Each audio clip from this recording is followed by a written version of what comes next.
Time for another look at the NFL AFC playoff race. Now heading into week 4, and the theme of the day for both conferences is to try and guess which teams are good and bad, because for the most part, that is seemingly subject to change at an instance. As usual, this is more of a mathematical analysis rather than a subjective one. Other than my lame comments and occasional predictions or thinking out loud, there is no bias for or against supposed good or bad teams. The results drive the discussion. The calculations come from the Playoff Computer app. Check it out if you want to make your fantasy football playoff races as exciting as the NFL's. It gives commissioners a bunch of intel for weekly recaps and can show them exactly where teams stand before blowing their fab budget. And new this year, you can analyze a bunch of pro leagues yourself, including the NFL. Do what ifs for your favorite teams. And the best part is the premium level is about the price of one beer for an entire year. Okay, let's dive into the AFC. The first tidbit to keep in mind, the NFC is trying to repeat its performance from last year, and early on is utterly destroying the AFC in interconference games. And of course, depending on how the wins and losses are spread around, this could impact the win targets for getting a wildcard spot. As in, if this keeps up, 9 wins in the AFC might be a lot more valuable than 9 wins in the NFC. And remembering the hierarchy of game importance, which combined with the other factors, such as how division opponents are doing, is what gives us the numbers. Statistically speaking, the team with the best chance to make the playoffs in the AFC is, of course, the Buffalo Bills. Are one team that hasn't shown a Jekyll and Hyde personality yet. They've been solid in all 3 victories, the latest being taking care of the Dolphins.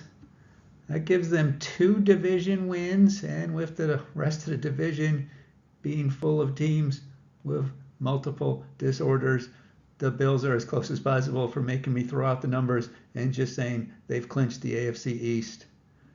As of now, they very likely would be in the playoffs by going 500 the rest of the way. And for even more good news, they now face the winless Saints, and the rest of their schedule is looking like it will be easier than the Harlem Globetrotters. Also 3-0, although it has been a little tougher to achieve.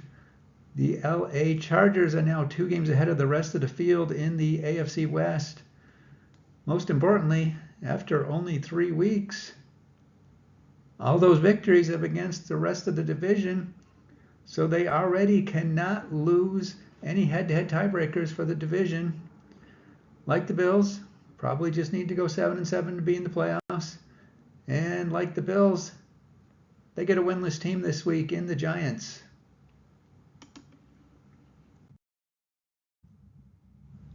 The Indianapolis Colts join in at the 3-0 party, having destroyed the Titans for their first division win of the year. With all games so far being in the conference, that 3-0 conference record could come in handy later. Unlike the Bills and Chargers, they do have another team close by, with the Jaguars just being 1 game back. And also, unlike the Bills and Chargers, they do have a bit tougher test this week in traveling to play the Rams.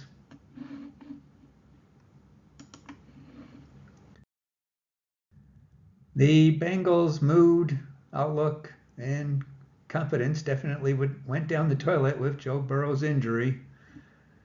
They were destroyed by the Vikings, and while technically still in first place in the AFC North, that lead is tenuous at best. The Steelers look like they will have their moments. I don't think anyone believes the Ravens won't make 1 and 2 a distant memory. And even the Browns might be more involved in the division than originally thought. Adding to their immediate woes, the Bengals now face a Denver team that is coming off 2 close losses, followed by the currently 2-1 Lions, Packers, and Steelers.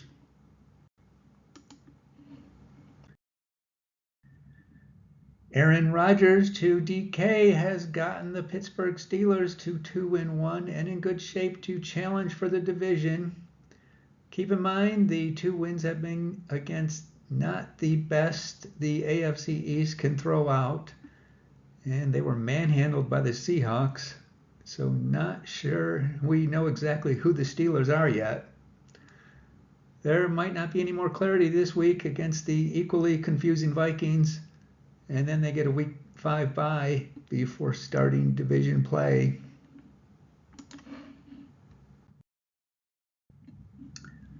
The Jaguars beat the Texans in a not must-watch TV game, but a win is a win, and they're now 2-1. They're going to need to be on their best behavior for the next few anyway, as they tour NFC and AFC West teams. Don't know if Everbank Stadium qualifies as being home field advantage, but they get the Chiefs and Seahawks at home, and the Rams game is in London, I believe.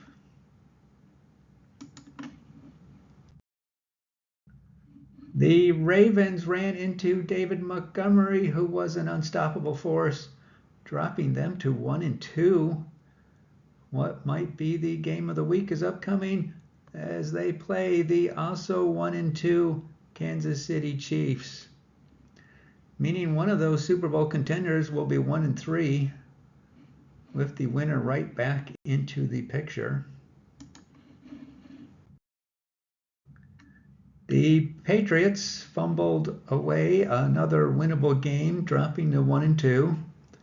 Some good news for them is, as I mentioned, with the NFC crushing the AFC in interconference games, 1-2 in the AFC is not all that bad, relatively speaking. Some more good news for them, other than the Bills in Week 5.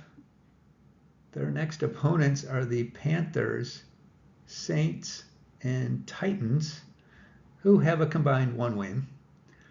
So if the Patriots can settle down, hold on to the ball, really no reason they couldn't be 4-3 with even more winnable games after that.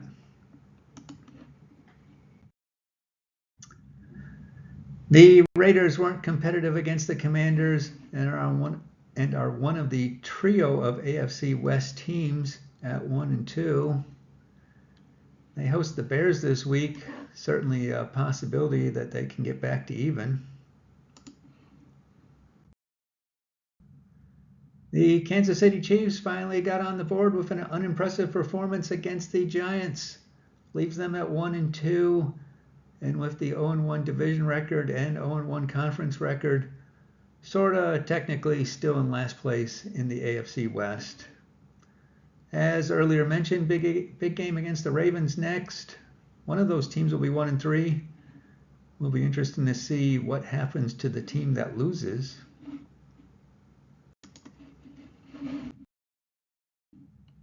The Broncos dropped their second consecutive nail biter and join the 1-2 club.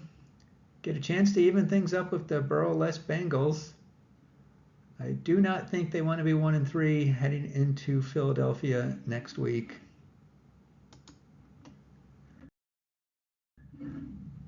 I'm not sure how they did it, but the Browns ended an 8-game losing streak in truly historic football, deciding to come alive at the end of their game against the Packers.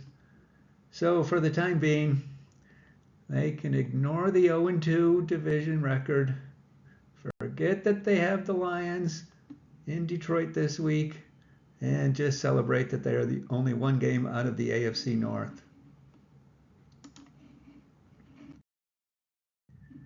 Winner of most disappointing team so far in the NFL are the Houston Texans, who were the consensus pick to win the AFC South. Though all their games have been close, it doesn't feel like they've been really competitive. They do get a chance to at least think about getting back in the game by hosting the Titans this week. About as close to a must-win game as it could be.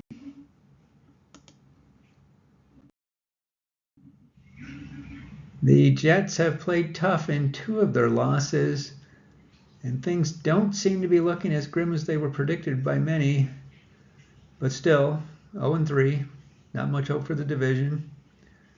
On the other hand, based on early records, not the toughest remaining schedule. Get the double D's of dysfunction in Dolphins and Dallas upcoming. So I wouldn't be surprised if they snuck back into the picture at 2-3.